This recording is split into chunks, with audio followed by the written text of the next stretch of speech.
Yes.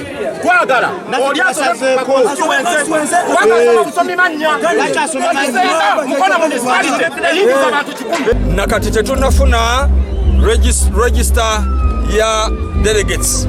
Je twafunyeko yabaddemu empewo nyingi, yabaddemu ne bebagasemu bingi, naye twagambye abantu baffe bakomewo bajje wano bajja kukakasa nti be badelegates abatuufu. Ekisazeewo okwesimbawo ng'ogyeko okuba nti branches teziri facilitated. Wano tubeeredde mu parliament emyaka 4, Democratic Party just bamemba ba parliament bokka ku ssente za iPod bakafuna obumbi 2.5 naye branch offices tezifunangako wadde olw'ataano. Ate ne accountability tetugiraba. Ne tujja ku kyokubiri, tetulina abakulembeze ba Democratic Party bebokka aboogerera abantu ba wansi. Eddembe ly'obuntu si kyekyoka kirina okwogerwako. Tulina abantu 15,000 abafa accident buli mwaka. Tulina abakazi 14 abafa buli lunaku nga bazaala. Tulina abantu 6 abafa kansa buli lunaku.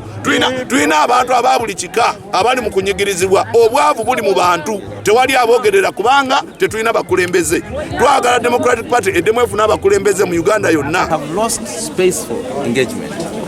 We have lost space for reasoning. We have lost space for soft-spoken people. We think it's all about energy, it's all about fighting, it's about falling in the road.